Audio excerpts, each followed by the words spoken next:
soul that originated from Lyra Vega. When during the wars, I think I'm seeing a ship that left that system and somehow ended up in Orion. Okay, and it was the Orion belt stars. I mean, origins are Lyra. I think a lot of us have origins in Lyra Vega, but I would say predominantly your soul energy is Orion. Now, did you have incarnations in other systems? Yeah, probably more than likely you did. Probably most likely Sirius, because it was kind of close to the Orion belt stars, but we'll take a look at that. But I would say the majority of your incarnations was in that Orion system. Now, because you ended up in the belt stars, more than likely, I consider the belt stars kind of like the good zone or the benevolent zone of Orion.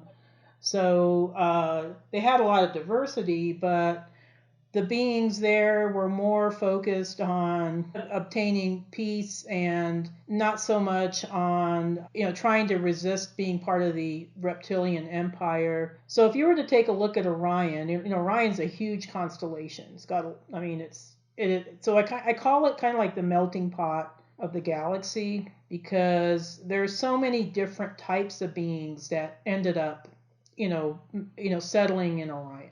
So you have humanoids that were mostly, Vega. I would say predominantly Vega. Some Lyran as well. For some reason, I'm seeing more of a Lyran heritage with you rather than Vega. Okay, and they did have some Lyran people that ended up in Orion. I know quite a few of them actually, but the vast majority of humanoids in the Orion system came from Vega. The majority of them had darker skin, with the exception of some of the Lyran, descendant. Then you had a bunch of reptilians. Okay, they ended up in Orion too, quite a few of them. And they had tall grays, they had small grays, they had insectoids, they had amphibians. So whenever I watched the original Star Wars movie, that was the very first one that came out in 1977, and you watch that cantina scene, when. Yeah.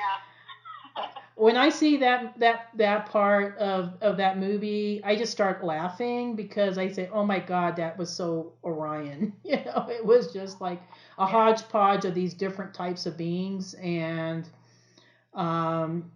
it was, and so diversity for Orion was kind of like a common thing. I mean, it wasn't like a big deal. Live next door to some reptilians, So now the belt stars were, like I said, a little more peace and unity oriented than the outlier stars of Orion. So the outlier stars were all part of the Orion Empire. This is reptilian empire.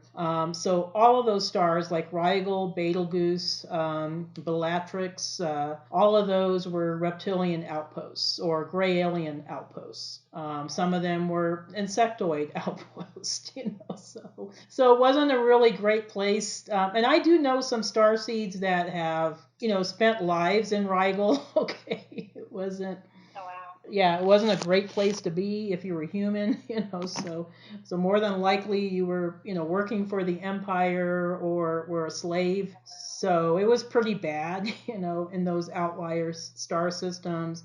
Now, in Analam, Analtech, and Minnetonka, they had quite a bit of diversity too, but I think there was this focus on freedom, that these individuals wanted to have the freedom to do what they wanted to do and not follow the Empire. The Empire was very restrictive. I mean, it was very much like you can only have so many kids, you can only do this, do that. Super restrictive, very patriarchal, and I think there was quite a few groups, in this, belt stars that were like, we're not going to follow that, So a lot of my Orion star seeds that come from those belt stars feel this.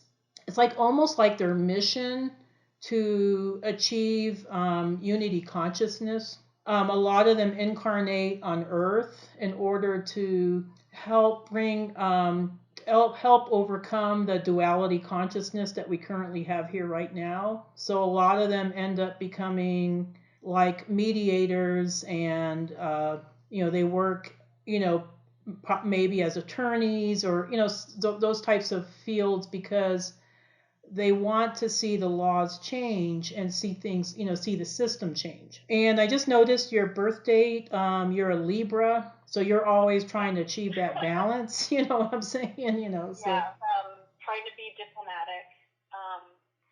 Fairness, truth is very important to me. Yeah, absolutely. I definitely resonate with what you said. Truth is a big one for Orion starseeds, because there was so much deception on Orion. From some of the memories that had been surfacing, Mm-hmm. And I've been trying to flush this out over, I don't know, maybe a year or two now. But the ones that are kind of like oozing up to the surface are really dark. Lots of manipulation, really dark. Mm-hmm. I felt like, I think, like as though people there were naturally multidimensional in a way, where it wasn't just, how we have, the physical, the mental, the emotional, the spiritual. It's like there's several layers of the mental realm. There's several layers of the emotional realm. And if you weren't mature or grown in all those aspects, you could easily be manipulated. And then I just felt like just deep manipulation on so many levels that you just have to be vigilant. And so maybe I'm tuning into like some darker times during my time in Orion. Yeah, the memories, it's just like, I guess the memories that come up first are probably the darker memories instead of the fun and light ones. That's always how it is, though. Yeah. I think my first past life memory was of my time in Lyra during the wars, and it was really bad. It was just like, I mean, talk about getting going from asleep to going completely awake. But I think that's pretty common, because I don't know why we just have a tendency to remember maybe the more negative experiences that we've had even in past lives. But yeah, even though people lived in the belt stars, they still had to struggle against deception and being attacked and becoming slaves. I mean, it was not completely immune from that. So that's why there was always this huge struggle in Orion, between the outlier star systems and the belt stars, and there was double agents, that were trying to that were working their own agendas, so that was another thing that Ryan stars star people had to be watch out for, was these double agents. You might think somebody was your friend, but not really. Now I think for the most part, most Orion people knew who their enemies were. I think that's I think the difference between Orion and Earth. Okay. Because I think a lot of them became very savvy. A quality I noticed about all the time about Orion star seeds is that they are definitely very aware of their surroundings all the time. I mean, they won't take things at face value. I mean, like Pleiadians and Lyrans, they're just kind of naive sometimes. And I mean, I love my Pleiadians and my Lyran clients, but sometimes they can be a little naive. Not the Orion star seeds. No, so, Well, sometimes I feel like I need to relax and turn it off. It's like I always have to be vigilant. I'm sure, when we get to the clearing next week, like there's some trauma that I have to clear about that, but I'm always hyper vigilant ever since I was a kid. yeah. Hyper vigilant. Oh yeah. Got to be aware. Oh yeah, and I Watch your think back.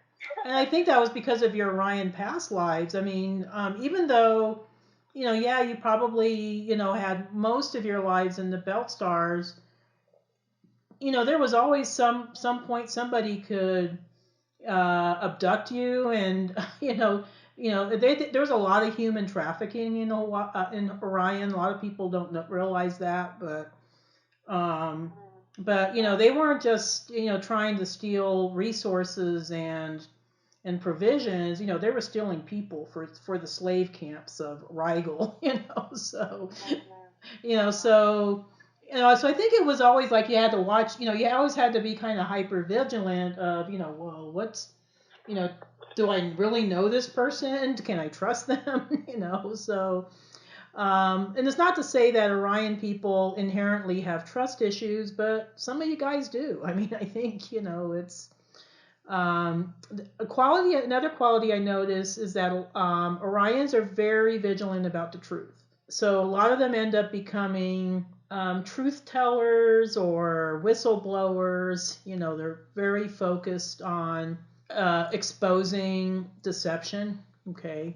And they may do it in various different ways. I mean, it may not always be like, oh, I'm going to get a YouTube channel and talk about, conspiracy theories. Although I do know quite a few Orion starseeds that do that. But when whatever way they can, they want to expose the truth. They want there to be have an even playing field. So that people know exactly what's going on. So I suspect that, even in our government, there might be some Orion starseeds kind of working underground trying to expose the deep state, or, or working, maybe there's some that's on the QAnon, I don't know if you follow QAnon, but I do not, but I've heard of it.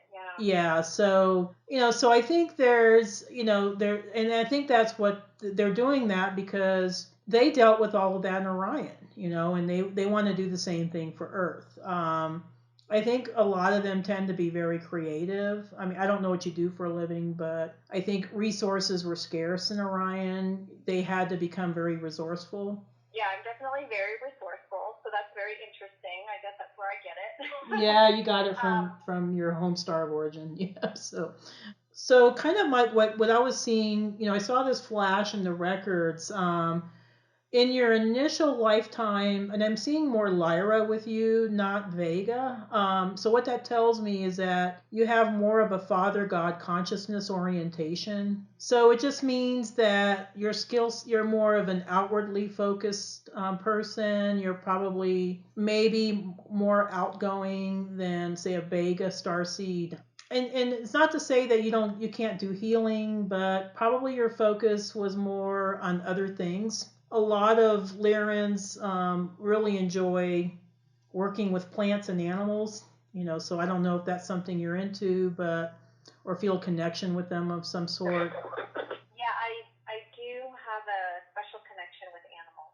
That's what I thought. Yeah. Sometimes I like animals more than people. Oh yeah.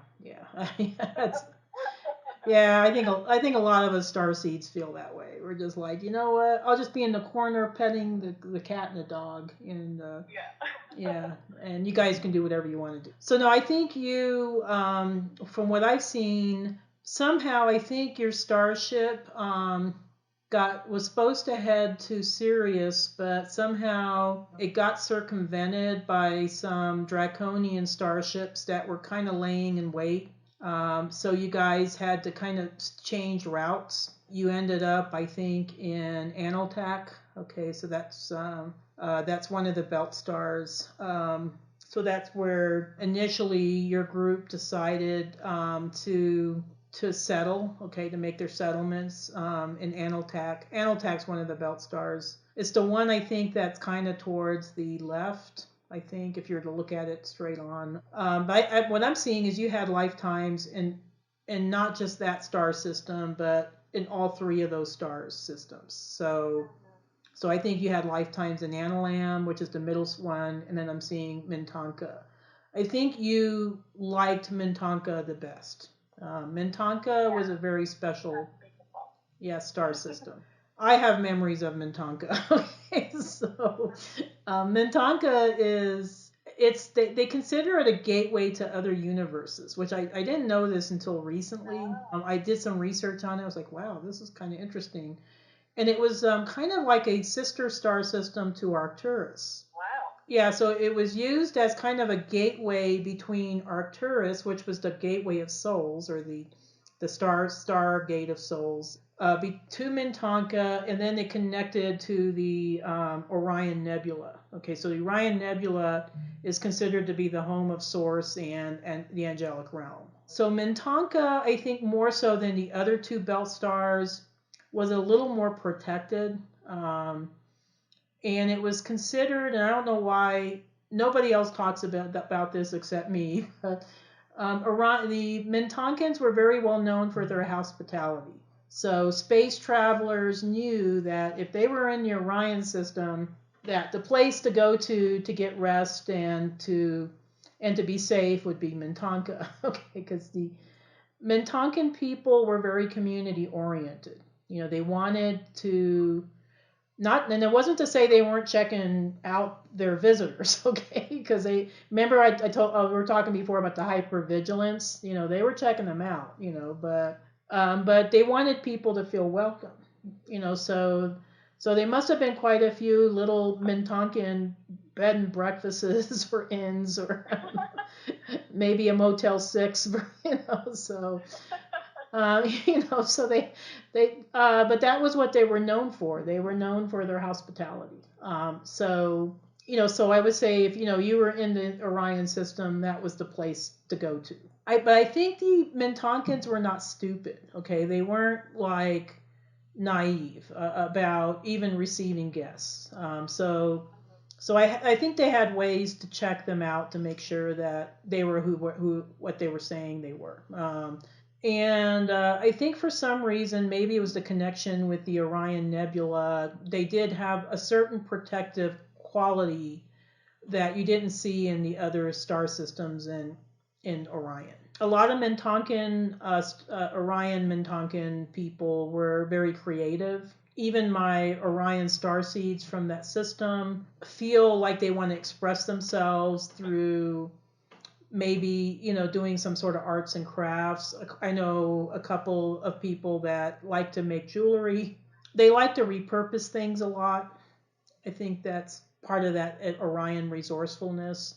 So a lot of them might go into furniture, you know, refinishing, that sort of thing.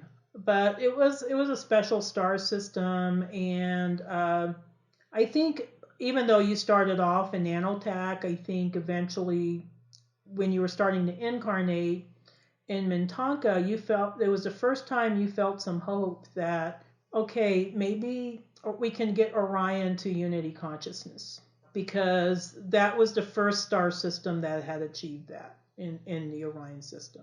Yeah, so it would kind of became the model for the rest of Orion. Okay, so I'm trying to see if there was anything that stands out about you as far as just you and your personality. For some reason, I'm seeing lifetimes where, and I don't know why, I keep seeing lawmaker.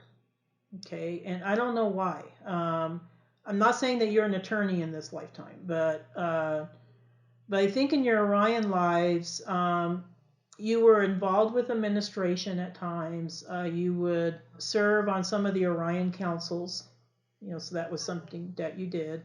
So I think that's probably why you chose to incarnate on Earth, because you became connected with the, you know, the overall Galactic Federation. So that was something that I think kind of created the pathway for you for the work that you're doing here on Earth. I don't think you were directly connected with the resistance fighters, but I think you assisted them as needed. Okay, so I am seeing some lifetimes though where your group would get captured, or I'm seeing times when you were sent to Rigel, okay, as a prisoner of war. I think that's where maybe some of the dark memories are coming in. When I was reading The Prism of Lyra, and when Lisa Royale was talking about the Black League, Mm-hmm. I felt really resonant with it. So that would be the resistance fighters. Okay. Yeah.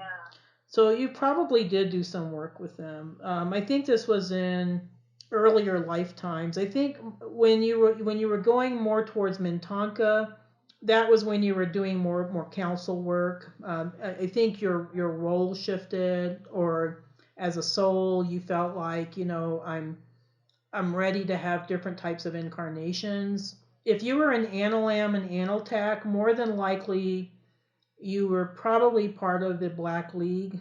And there was times when the reptilians would capture them and try to, bring them back to Rigel or to Betelgeuse, as prisoners of war, as slaves, or as I don't know, as prisoners, So, so When I'm in what I'm doing now on Earth now, I feel like it's a lot of recon work, and it's kind of, when I think of Orion, um, I felt like I was doing a lot of recon work in that in that realm.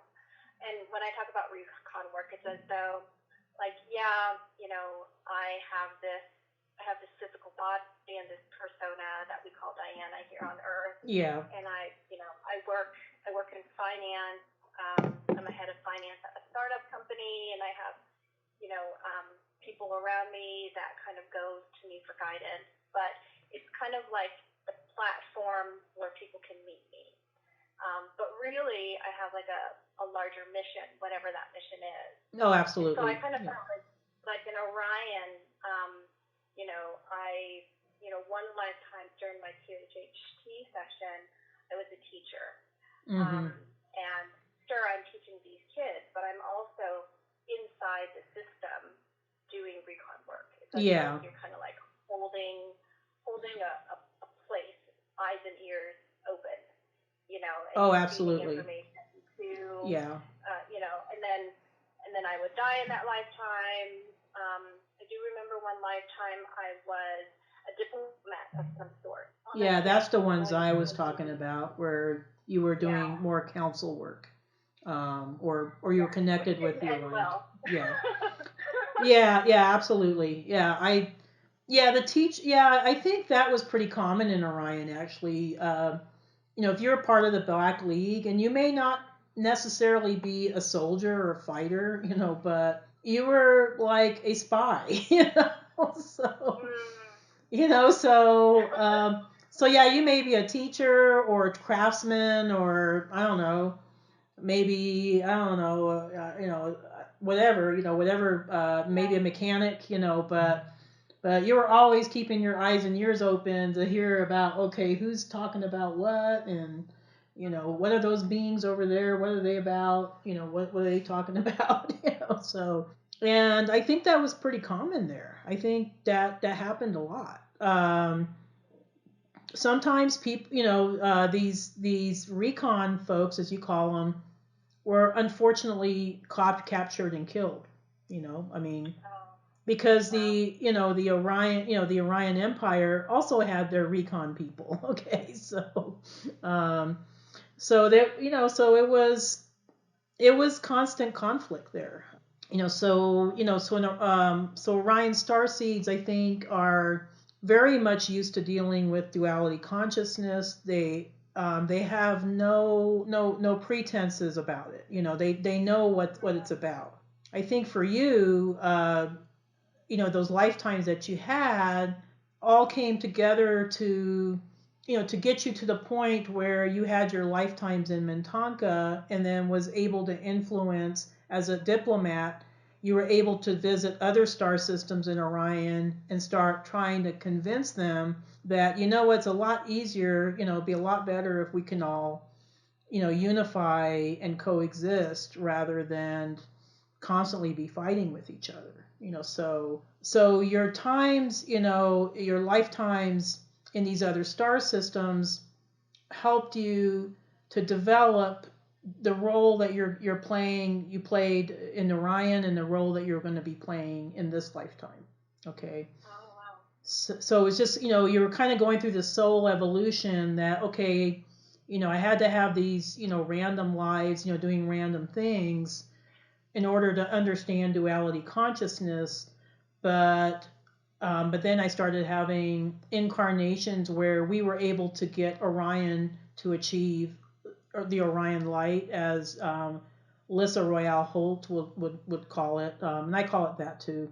So that was the unification of the Orion system. Okay.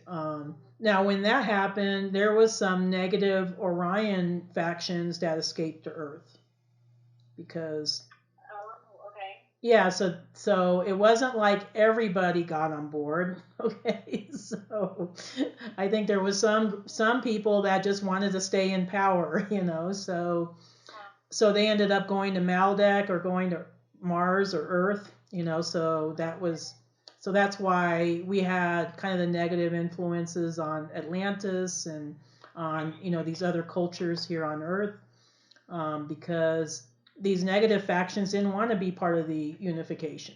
They wanted to continue, their dark ways, So, and Earth was pretty vulnerable at the time, so that's what happened. They ended up becoming their own little masters on planet Earth rather than the Orion system. Your mission, okay, you're a second wave volunteer. You probably know that from your QHHT sessions and your knowledge of Dolores Cannon. So you came to be a system buster.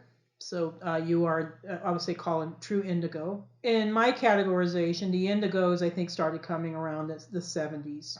It's kind of like that was the beginning. I mean, a lot of people say, oh, the indigo children are here, and I say, no, that was 70s and 80s. Those are the true indigo kids. Okay.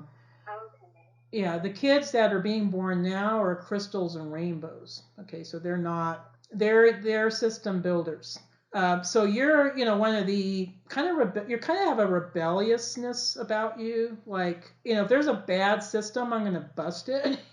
So yeah, because because we just can't have that. We can't have it in Orion, and we're definitely not going to have it on Earth. Okay, it's just not going to. I mean, when Orion shifted to the light, that was huge because they had been in duality consciousness for millions of years. Okay, I mean talking like Wow.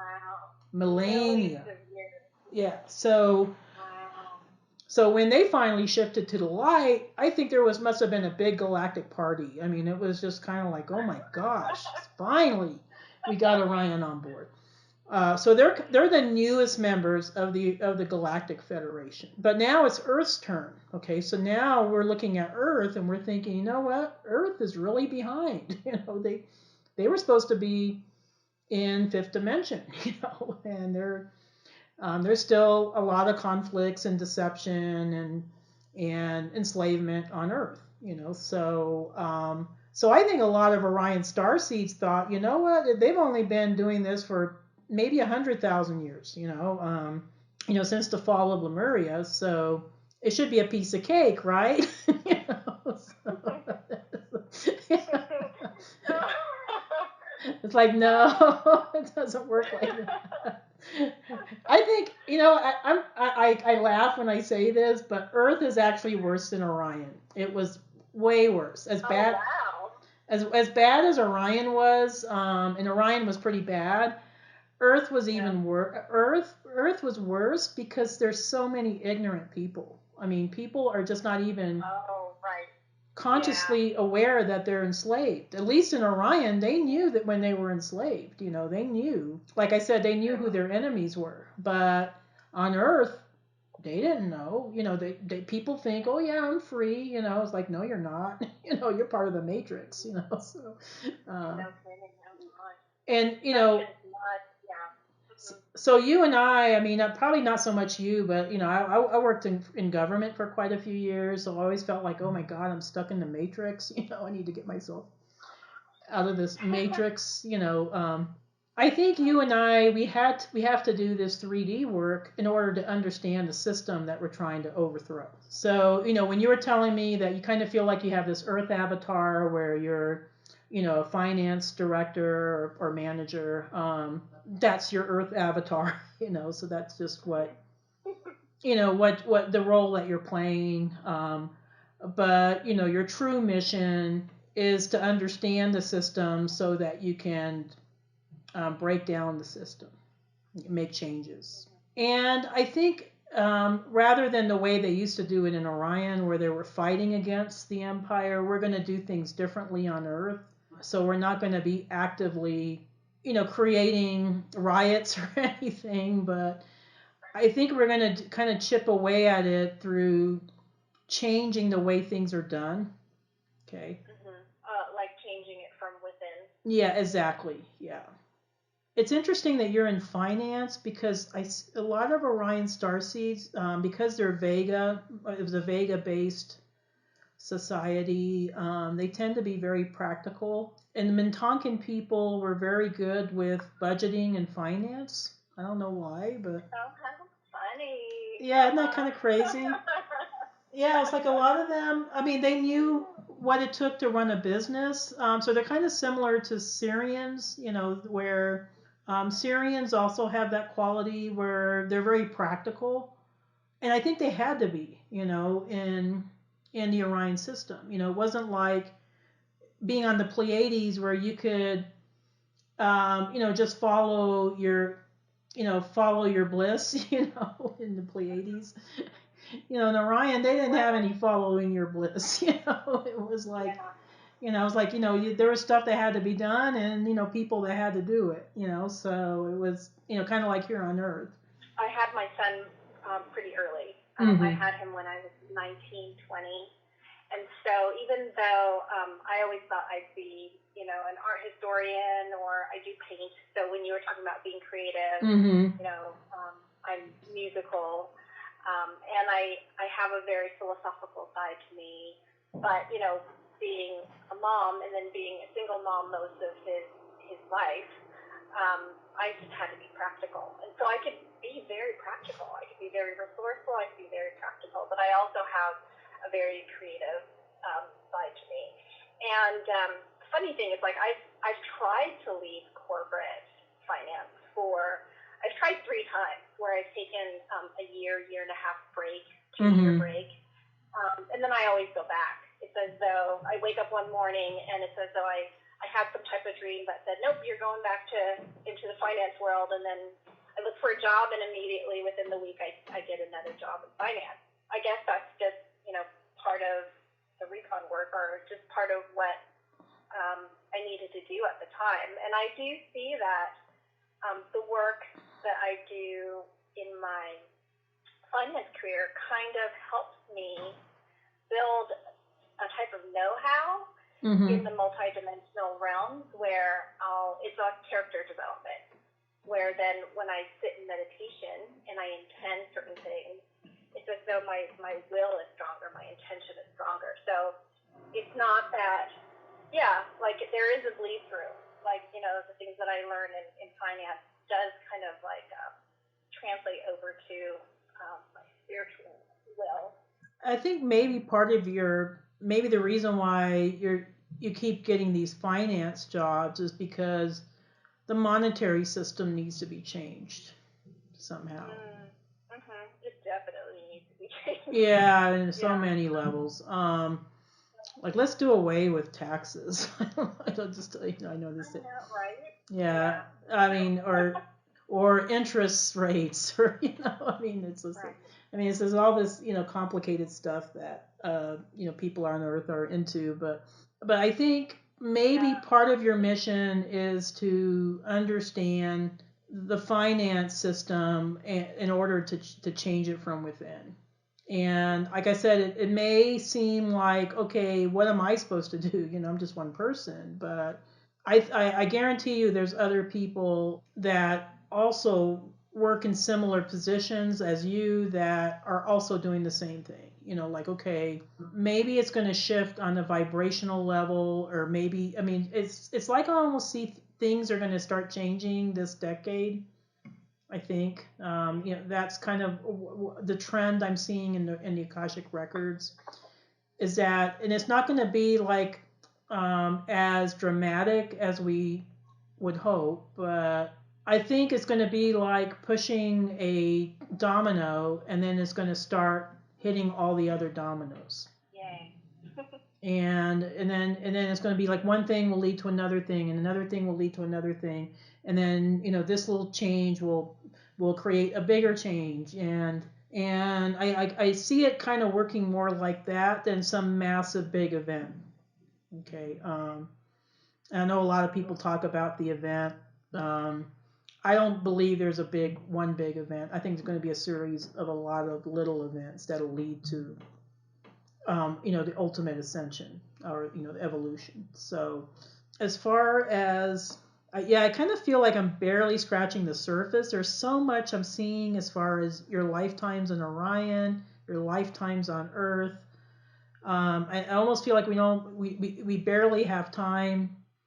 I mean, I kind of feel like I'm giving you like just a basic overview and so I apologize. I think when we get into the clearing next week, we might be able to look more specifically at particular lifetimes. But well, no, I know there's a lot to talk about. oh, there's a ton. Yeah, there's a ton. This is gonna be a series Of sessions. Akashic readings. Yeah, no, I kind of feel that way Yeah, too.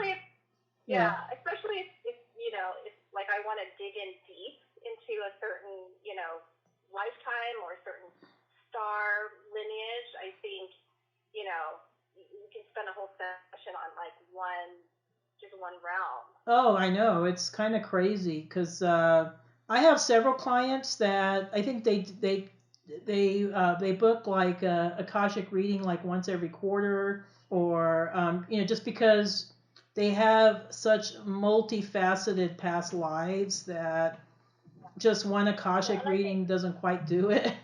So yeah. Well, and things come up, oh, like absolutely, yeah. things come up that need clarification. Oh yeah, yeah. Yeah, I have a client in New York City that she's Andromedan, but she books a reading with me like once every couple of months because things start coming up. She starts remembering more, or things come up for her, and so it's like, okay, this is the next Akashic reading. And not to say that you need that many Akashic readings, but I think they're really useful because you just see more and more stuff the deeper you go into the records. So I almost feel like this is kind of more introductory, So, Yeah, and uh, I think it's what's the word I'm looking for? Validifying, verifying, yeah, validating. You yeah, know, yeah, exactly, yeah. it's Because very because you already validating. knew you were from Orion, but I'm just trying to help put more of a linear progression, to your story. It's not just random memories, okay? So Yeah, there's a more of a linear progression, but you're an ancient soul. You originated from Lyra, and we didn't talk much about Lyra, and I think it was from one of it was from one of the not so well known planets. So it might have been Bila, or one of the littler planets. They were one of the ones that got destroyed. But so you didn't come from Avalon or Avion. Most of the individuals that came from those planets went to the Pleiades or Andromeda. For some reason, and I don't know why, I'm seeing the ship that you were on when you were evacuated had a lot of Vega individuals. So it might have even been a Vega ship. I don't even know if it was Laren. I think there was some Vega ships that uh, assisted in evacuating even some of the folks from the Orion, from the not Orion, excuse me, the Lyran planets, because they were, more Mother God consciousness oriented people, and they wanted to be of service. So they tried to assist in those areas. So the ship that I'm seeing you on wasn't even a Lyran ship. And I think that's why, and it was originally supposed to go to Sirius, but then, like I said, you guys ended up in Analtech. As far as your lifetime in Lyra, yeah, I think initially you did some farm work, but I think instead of working with plants, you worked with animals. So that was your very, and it was your very first, it was your first lifetime on Lyra and also your last lifetime on Lyra. So you only had one life in Lyra. I see some starseeds that have had several lifetimes in Lyra. With you, I think you were one of those souls that maybe started a little bit later, as far as, so you had, one lifetime in Lyra. You had to escape, so that was traumatic. Okay, so it wasn't cakewalk. It was horrible, actually. And then you ended up in Orion, and so you've encountered very difficult traumatic events in Orion. So what that tells me about you is that you're an extremely strong soul. I mean, to go through the Lyran Wars and all the wars in Orion, that's a soul that is, I would say, very resourceful, very just had a lot of strength, a survivor. So you survived all of those events. Maybe there was a couple of lifetimes where you got killed or something like that, but overall, as a soul, you survived quite a bit of trauma, and you're not like, you're not at the point where you're a victim. I don't feel victim energy from you at all. I think you've always held on to your power, your own personal power. I mean, even in this lifetime, I was born in the Vietnam War. Oh wow. And okay. Yeah, my parents escaped with me when I was 18 months with bullets, like flying overhead. Oh geez. So it's very much like what you went through in. Yeah. It was like what you went through in Lyra. Yeah, that was pretty much the scenario there too. Yeah, and it was probably even similar to lifetimes you had in Orion, where you guys had to escape or maybe bust out of one of the Rigel prisons or something. But yeah, it was.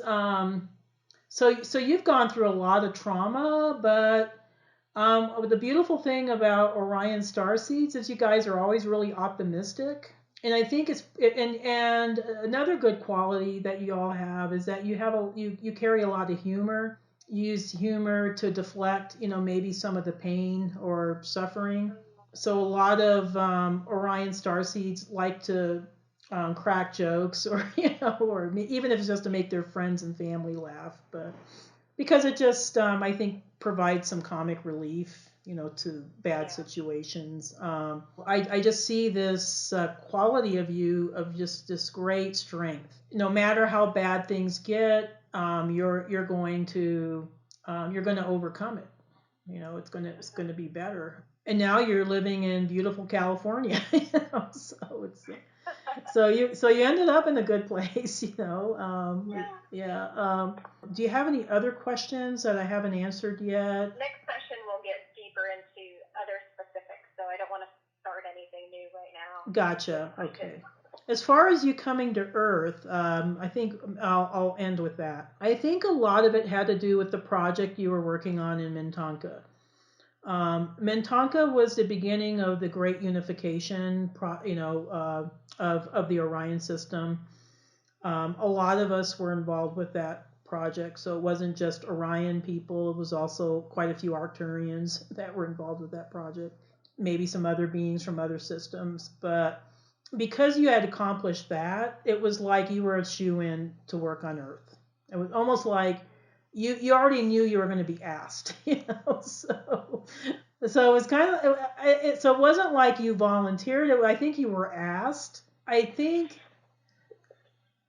you were kind of like hoping that, okay, maybe I can just relax in unified Orion, but I was like, no, it was like, no, you need to do this for Earth now too, and then we can relax after that. But and then there's the rebuilding of Lyra and Vega. That's the next big project, but that one will be much better, I think, than Earth. But I hope. But I think you were asked, and I think because you were in a position where you were a diplomat, you were an advisor, you were part of the council, you almost felt like you couldn't say no. you would have not lost face if you said no. It wouldn't have looked good. I guess to be an example to other Orion people, you said yes. Definitely happy to help the humans on Earth. And I'm seeing actually incarnations in both Lemuria and Atlantis for you. First lifetime was in Lemuria.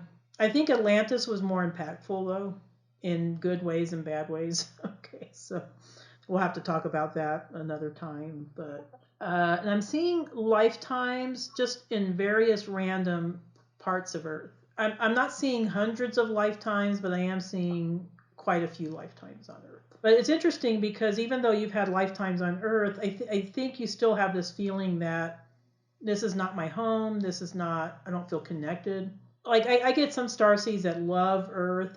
I think you love Earth to a certain extent, but not to the point where it's like, oh yes, this is my home. I feel this deep resonance with this planet. I think for you, it's like a extended business trip.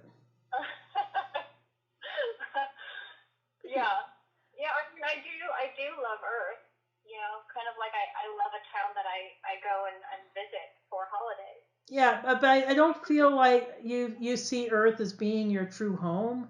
It's almost as if it kind of feels like okay, I'm on this mission, I'm having these lives, but I almost think this might be your last life on Earth. I think you might, once Earth ascends, you'll be like, okay, I've accomplished what I came here to do.